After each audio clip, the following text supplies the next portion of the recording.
नमस्कार दर्शक बंधु मैं एसपी राउत आदित्य परिवार को आपको स्वागत करुच्ची।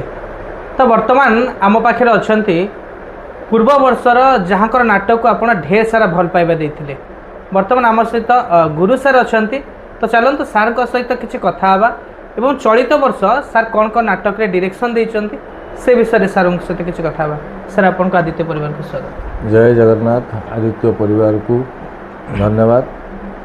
केमती बहुत बढ़िया सर नुआ यात्रा ऋतु नुआ नुआ नाटक आपंकर फील्ड रे चली भुवन में आपंकर शिवानी ओपनिंग करथिला आपंकर नाटक नईर ना बिलुआ खाई आम वीडियो पकईलु जहाँकि दर्शकों बहुत भल पाइबा मिलता और से वीडियो रे वर्तमान सुधा 50,000 अधिक लोक देखिले नईर ना बिलुआ खाई। सर से जो टाइटल आम आरंभ करें एमती कहीं टाइटल आप रखिले टाइटलटा आम रखिलु ये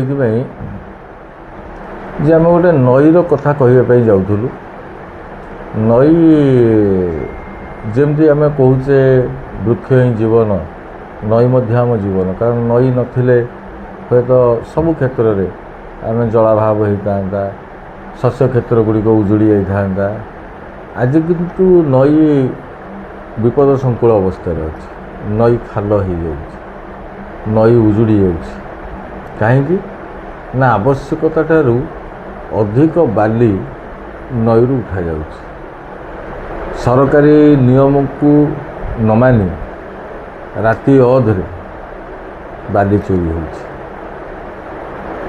नई की बचाई डॉक्टर दीपक जेना मोर नाट्यकार मोर गीतिकार निगम मिश्र संगीतकार अमृतांशु पट्टनायक नृत्य बापी सार आउ मोर सह निर्देशक चिरंजीव शिवानी गणनाट्यर दुई वरिष्ठ प्रयोजक सम्मान्य श्रीयुक्त प्रदीप बल सामंत श्रीयुक्त सुशांत कुमार दास आमर शिवानी गणनाट्यर समस्त कलाकार आम जो आलोचना करूँ ओनर सहित ए गप दीपक मोर ओनर भारी खुशी होते जेहेतु बिलुआ खाई गोटे परिचित नई 1980 मसीहा अक्टोबर 3 तारिख में बिलुआ खाई गोटे बड़ घटना घटी छवि राणी कथा को लेकर तेणु बिलुआ खाई नईरू ही ए कहानी आरंभ करूँ बोली कारण सेमतिया कथा गुड़िए थिला ता भितर सेमती दुई जन सांबादिक पतिपत्नी से माने किभली बाली माफिया विरुद्ध लड़ुते परिणति कौन होता एवं शेष में कौन होची जेहेतु थिला तेणु आम चूज करूँ बिलुआ खाई नापी तेणु नईर ना बिलुआ खाई सर निहाती एटा गोटे रियल घटना को आप नाटक भाव में लोक देखते बर्तमान से केते भल पाइबा मिली आपन को पाखु केते फोन आसला बहुत फोन आसुची बिलुआ खाई नाटक को बहुत प्रशंसा दर्शक करुँच प्रथमे तो मु कहबी नाटकटी मोरी गाँव रे मोरी पेंडाल रे उन्मोचन है जोटिकी मु भारी डरे कारण आम गाँव में यात्रा को बुझा एवं यात्रा को समीक्षा करने लोक बहुत माने सी पान दुकान ठिया होते सारे नाटकटा है से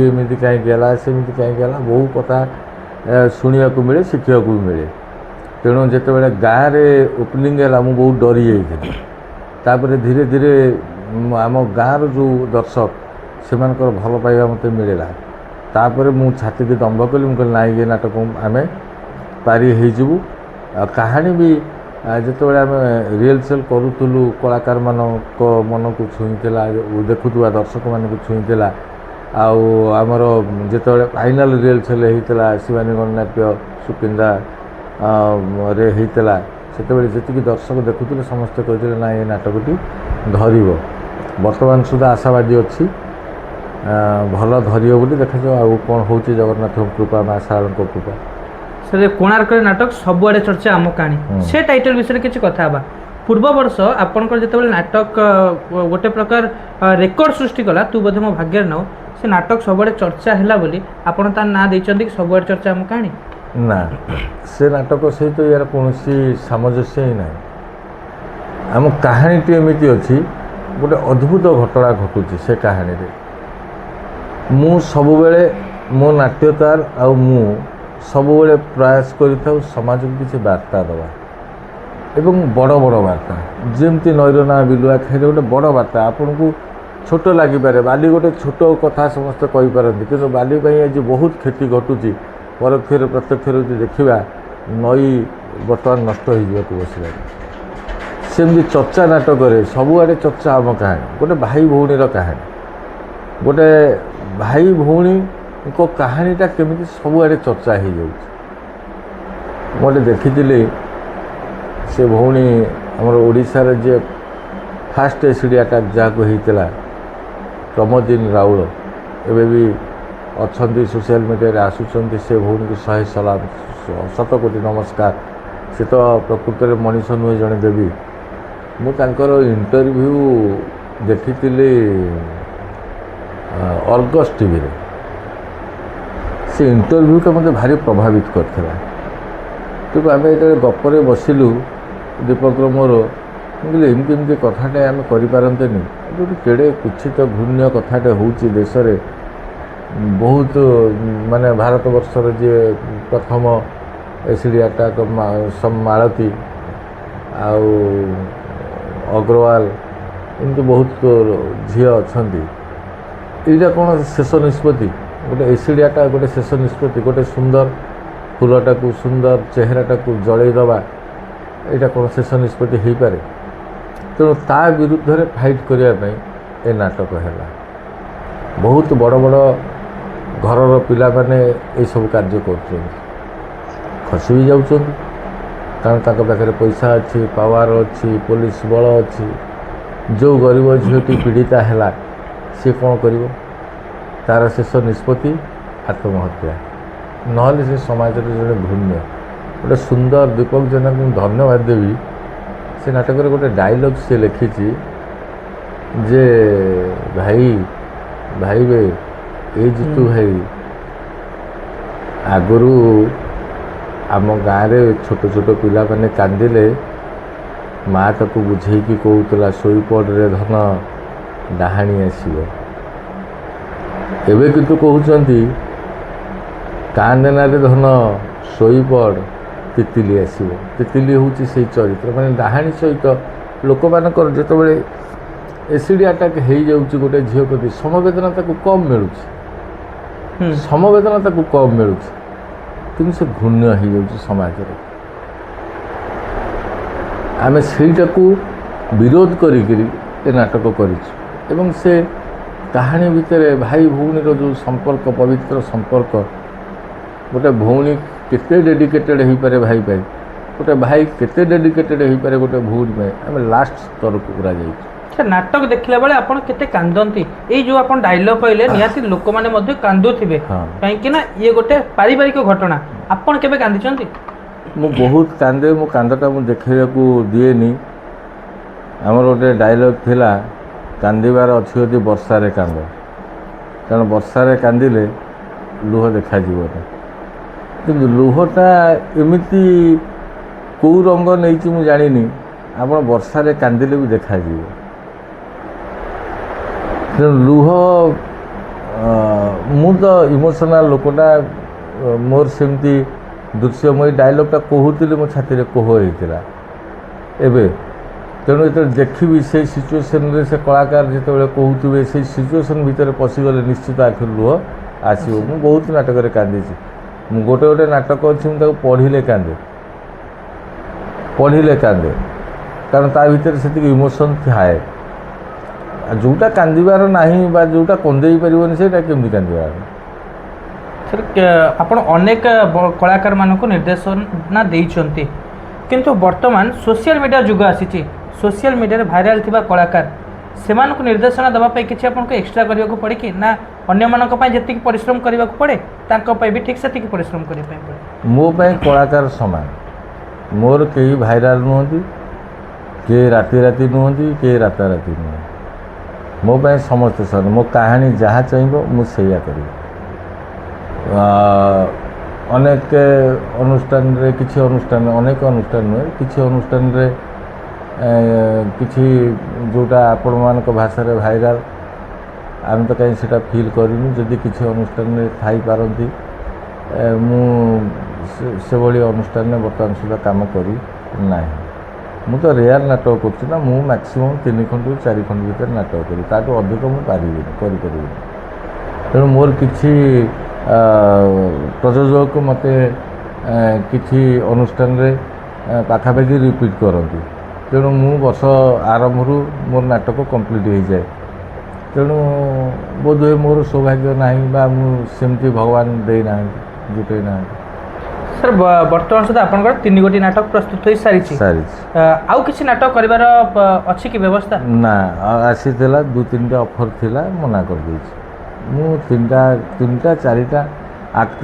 ପ୍ରଥମ କଥା ହେଉଛି ମୁଁ 8ଟା ଘର ବ୍ୟତୀତ ଫିଲ୍ଡରେ ନାଟକ କରିପାରିବି ନାହିଁ। ମୁଁ ଫିଲ୍ଡରେ ନାଟକ କରେନି। କିଛି ଅନୁଷ୍ଠାନ ଫିଲ୍ଡ ପାଇଁ ଡାକୁଥିଲି, ମନା କରୁଛି। ସାର୍ ଆର ବର୍ଷ ପାଇଁ ଆପଣଙ୍କର ଏବେଠାରୁ ପ୍ଲାନିଂ ଆରମ୍ଭ ହେଲାଣି କି ଗପ ଭାବିବା ହେଉ, କିଛି ଲେଖା ଆରମ୍ଭ କରିବା ହେଉ? ନାଇଁ, ଗପ ଚାଲିଛି, ସେ ତ କମ୍ପ୍ଲିଟ୍ ହେଇନି, କିନ୍ତୁ କାମ ଆରମ୍ଭ ହୋଇଗଲାଣି ଆସନ୍ତା ବର୍ଷ ପାଇଁ। ଯେଉଁ ଅନୁଷ୍ଠାନ, ମୁଁ କହିବି ନାହିଁ କେଉଁ ଅନୁଷ୍ଠାନ, ଯେଉଁ ଅନୁଷ୍ଠାନରେ ପ୍ରଯୋଜକ କହିଛନ୍ତି ବା ଚୁକ୍ତିବଦ୍ଧ କରାଇଛନ୍ତି, ଆମେ ସେଇ ଅନୁଷ୍ଠାନ ପାଇଁ କାମ କରିବା ଆରମ୍ଭ କରିଦେବୁ। ସାର୍ ଆପଣଙ୍କୁ ଯେତେବେଳେ ବୁକ୍ କରନ୍ତି ମାଲିକମାନେ, ଆପଣଙ୍କର କଳାକାରଙ୍କ ଭଳିଆ କ'ଣ ସେମିତି କିଛି ଏଗ୍ରିମେଣ୍ଟ ଥାଏ କି, ନା ଏମିତି ଆପୋଷିକ ବୁଝାମଣା ହିସାବରେ ହେଇଥାଏ? ଆମେ ବିଶ୍ୱାସରେ ବନ୍ଧା, ମାଷ୍ଟର ହେଲେ ବିଶ୍ୱାସରେ ବନ୍ଧା। ଆମ ପାଇଁ ଏଗ୍ରିମେଣ୍ଟର ଆବଶ୍ୟକତା ନାହିଁ। ଆମର କଥାଟା ହେଉଛି ଏଗ୍ରିମେଣ୍ଟ। ଆମେ ହଁ ମାରିଲୁ ମାନେ ହଁ, ନାହିଁ କଲୁ ମାନେ ନାହିଁ। ସାର୍ କିନ୍ତୁ ବର୍ତ୍ତମାନ ଗୋଟେ ଚାଲିଛି ନାଟକକୁ କେମିତି ହାଇଲାଇଟ୍ କରିବୁ। କିଛି ଜାଗାରେ ଆମେ ଦେଖିବାକୁ ପାଉଛୁ ଜବରଦସ୍ତି ଚାଟ୍ ମାଡ଼ କରୁଛନ୍ତି, କିଛି ଭଲ ଭଲ ସିନ୍କୁ ସୁଟିଂ କରିକି ସୋସିଆଲ ମିଡ଼ିଆରେ ଭାଇରାଲ୍ କରୁଛନ୍ତି। ଏମିତି କିଛି କି ଦର୍ଶକଙ୍କୁ ଶିଖାଯାଇ ଡାଇଲଗ୍କୁ ମଧ୍ୟ ରିପିଟ୍ କରାଯାଉଛି। ଏଇଟାକୁ ଆପଣ କେମିତି ଦେଖିବେ? ଆଗକୁ ଯାତ୍ରାର ଭବିଷ୍ୟତ କ'ଣ ହେବ ଯଦି ଏମିତି ଚାଲେ? ମୁଁ ସେଇମାନଙ୍କୁ କହିବି, ସେମାନେ ହେଲେ ଯାତ୍ରା ଆତଙ୍କବାଦୀ। ଯେଉଁମାନେ ଏ କାମ କରୁଛନ୍ତି ସେମିତି କରିବା ଉଚିତ ନୁହେଁ। ମୁଁ ଶୁଣିଛି ଗୋଟେ କଥା, କହିବି ଆଜି, ପ୍ରକାଶ କରିବି। ଗୋଟେ ସାତ୍ସଙ୍ଗ ଅପେରା ଥିଲା। ସାତ୍ସଙ୍ଗ ଅପେରାରେ ଗୋଟେ ନାଟକ ପ୍ରଥମ ଥର ପାଇଁ ହେଲା, ଗୋଟେ ସାମାଜିକ ନାଟକ, ଅନ୍ଧ ଦେଶେ ଗଲି ଦର୍ପଣ ଗୀତ। ସ୍ୱର୍ଗତ ସୁରେନ୍ଦ୍ର ମହାନ୍ତି, ନଗେନ ମହାନ୍ତିଙ୍କର, ସେ ନିଜେ ନିର୍ଦ୍ଦେଶକ, ନିଜେ ପ୍ରଯୋଜକ, ନିଜେ ନାଟ୍ୟକାର, ବହୁତ ଉଚ୍ଚକୋଟୀର ନାଟ୍ୟକାର, ଉଚ୍ଚକୋଟୀର ନିର୍ଦ୍ଦେଶକ। ଜଣେ ଭାଇ କରିଛନ୍ତି ନାଟକ, ଆଉ ଜଣେ ଭାଇ ତାକୁ ବିରୋଧ କରୁଛନ୍ତି, ହେଇ ନାଟକ ଚାଲିବନି, ଏ କରିବନି, ସେ କରିବନି। ରାଉରକେଲାରେ ସେ ପାଟି ପଡ଼ିଥିଲା, ମୁଁ ଗୋଟେ ଶୁଣିଛି, କେତେ ଦୂର ସତ୍ୟତା ଅଛି ମୁଁ ଜାଣିନି। ରାଉରକେଲାରେ ପାଟି ପଡ଼ିଥିଲା, ଯେଉଁ ଭାଇ ବିରୋଧ କରୁଥିଲେ ସେ ନାଟକ, ବିରୋଧ ମାନେ ତାଙ୍କ ଭାଇ ବିରୋଧ ନୁହଁ, ଯେ ନାଟକ ଚାଲିବନି, ସାମାଜିକ ନାଟକ ଚାଲିବନି, ଆମେ ତ ମାଇଥୋଲୋଜିକାଲ କରୁଛେ ଆଉ ଇମାଜିନାରୀ ନାଟକ କରୁଛେ, ସାମାଜିକ ଚାଲିବନି।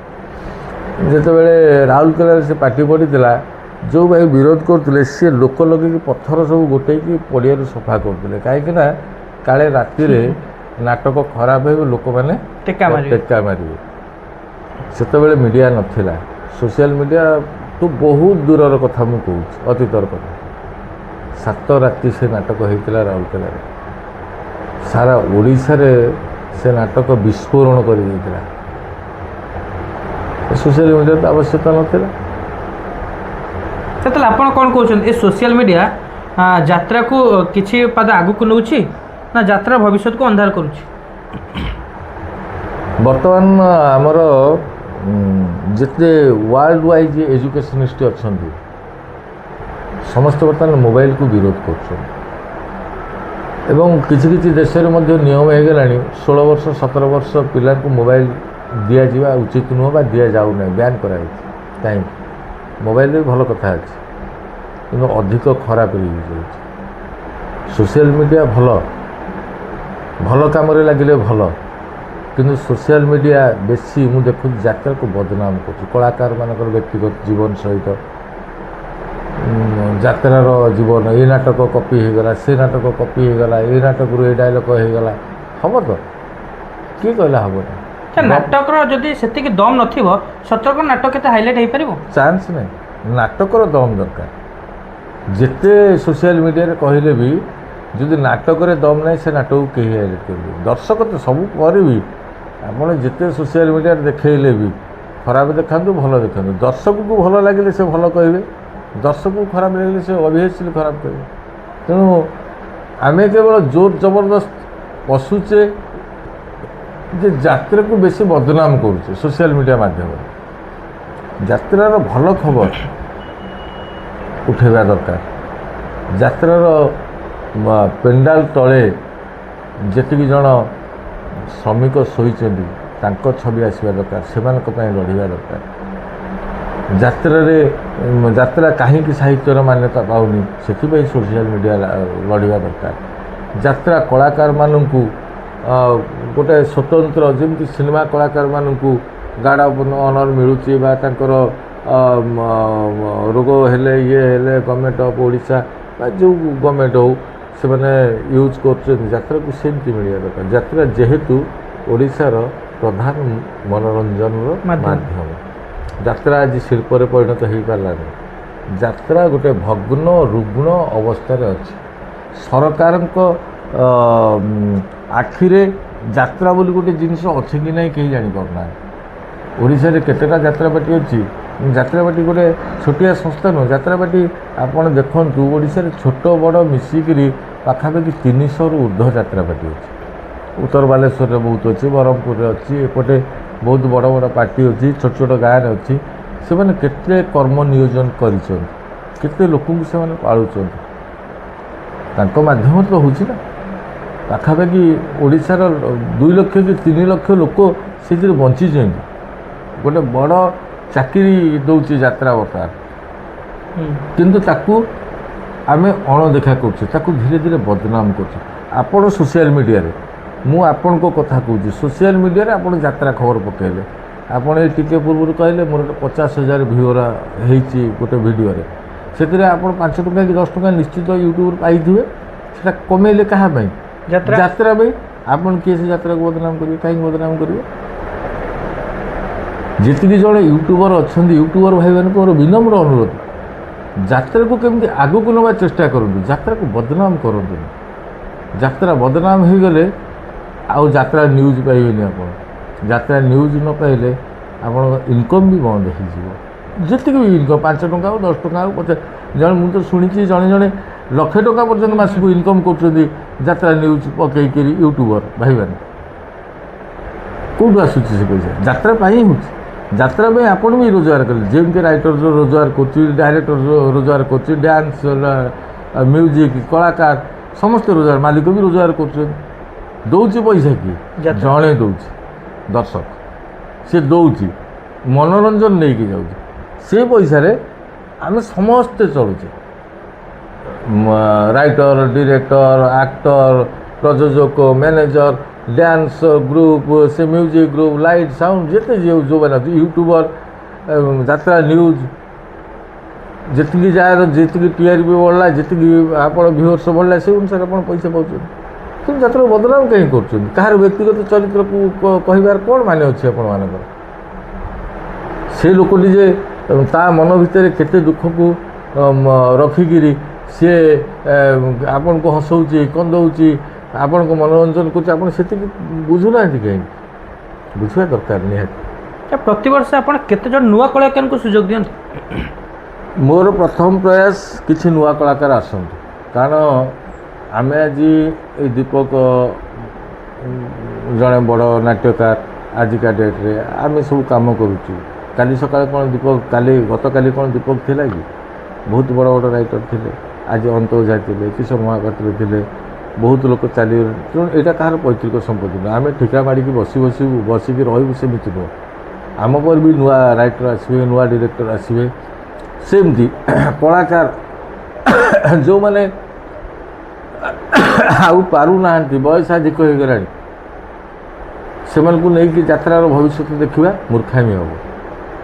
ସେମାନେ ଯାତ୍ରାର ପଥ ପ୍ରଦର୍ଶକ ହୋଇପାରିବେ, କିନ୍ତୁ ଯାତ୍ରା କିଛି ନୂଆ ପିଢ଼ିଙ୍କ ହାତରେ ଆମକୁ ଦେବାକୁ ପଡ଼ିବ। ତେଣୁ ନୂଆ ପିଢ଼ିକି ସୁଯୋଗ ଦେବାକୁ ପଡ଼ିବ, ନୂଆ ପିଢ଼ିକି ତିଆରି କରିବାକୁ ପଡ଼ିବ, ତାଙ୍କ ପଛରେ ଲାଗିବାକୁ ପଡ଼ିବ ସମସ୍ତେ। ଏଇଟା କେବଳ ରାଇଟର ଡିରେକ୍ଟର ଦାୟିତ୍ୱ ନୁହେଁ, ଏଇଟା ରାଇଟରର ଦାୟିତ୍ୱ, ଡିରେକ୍ଟରର ଦାୟିତ୍ୱ, ପ୍ରଯୋଜକର ଦାୟିତ୍ୱ, ଏବଂ ଯେଉଁ ସିନିୟର ଭାଇମାନେ ରହିଲେ, ଆରେ ବାବା ଏମିତି କାମ କଲେ ତୁ ଏଇ ଜାଗାରେ ପହଞ୍ଚିବୁ, ସେମାନେ ବି ମାର୍ଗଦର୍ଶନ ଦେବା ଦରକାର। ହେଲେ ଯାତ୍ରା ଆଗକୁ ଯିବ। ଆମେ ଯେଉଁ ଯାତ୍ରାର ଲମ୍ବା ଭବିଷ୍ୟତ ଦେଖୁଛୁ ସେ ଆଗକୁ ଯିବ। ଏବେ ବି ହେଇଗଲାଣି। ବହୁତ ନୂଆ କଳାକାର ପଶି ଆସିଲେଣି ଯାତ୍ରା ଭିତରେ, ଯାତ୍ରାକୁ ଆଉ ଗୋଟେ ଟ୍ରେଣ୍ଡକୁ ନେଇଗଲେଣି। ଯାତ୍ରା ବହୁତ ଆଗରେ ଅଛି। ଏତେ ମିଡ଼ିଆ ଭିତରେ ଯାତ୍ରା ଫାଇଟ୍ କରୁଛି ଏବଂ ନମ୍ବର ୱାନ୍ରେ ଅଛି।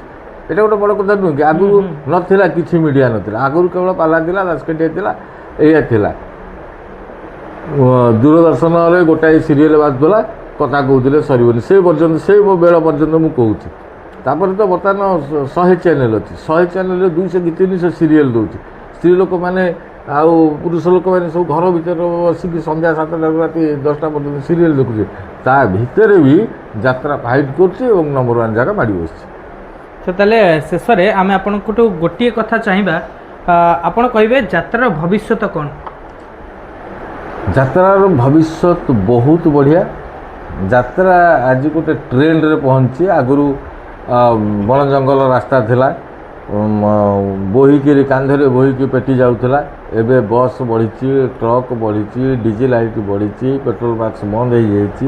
ତେଣୁ ଧୀରେ ଧୀରେ ଯାତ୍ରାର ବିକାଶ ହେଉଛି। ବର୍ତ୍ତମାନ ବିକାଶ ପଥରେ ଯାତ୍ରା ଏବଂ ଗୋଟେ ସମୟ ଆସିବ ଯେତେବେଳେ ଯାତ୍ରା ପୂର୍ଣ୍ଣ ବିକଶିତ ହେବ। ତ ଆପଣମାନେ ଦେଖୁଥିଲେ ଆମେ ଗୁରୁ ସାର୍ଙ୍କ ସହିତ କଥା ହେଉଥିଲେ। ସାର୍ ମଧ୍ୟ ବହୁତ ସୁନ୍ଦର ସୁନ୍ଦର କଥା କହିଲେ। ଆପଣଙ୍କୁ ମଧ୍ୟ ଏ କଥା ଗୁଡ଼ା ସବୁ ଭଲ ଲାଗିବ ଏବଂ ଯେଉଁ ୟୁଟ୍ୟୁବର ଭାଇମାନେ ଅଛନ୍ତି, ସାର୍ ଆପଣଙ୍କୁ ଯେଉଁ ଆଡ଼ଭାଇସ୍ ଦେଲେ, ଦୟାକରି ଆପଣ ପଜିଟିଭରେ ନେଇ ଏ କଥାକୁ ଗ୍ରହଣ କରିବେ। ଏହିପରି ଭିଡ଼ିଓ ଆଗକୁ ଦେଖିବାକୁ ଚାହୁଁଥିଲେ ଆଦିତ୍ୟ ପରିବାର ୟୁଟ୍ୟୁବ୍ ଚ୍ୟାନେଲକୁ ସବସ୍କ୍ରାଇବ୍ କରନ୍ତୁ। ଭିଡ଼ିଓଟି ଭଲ ଲାଗିଥିଲେ ଗୋଟେ ଛୋଟିଆ ଲାଇକ୍ କରିବେ। ରହିଲୁ, ପୁଣି ଦେଖା ହେବା ଗୋଟେ ନୂଆ ଭିଡ଼ିଓରେ। ସେଥି ପର୍ଯ୍ୟନ୍ତ ଆପଣ ଆମକୁ ବିଦାୟ ଦିଅନ୍ତୁ। ଜୟ ଜଗନ୍ନାଥ।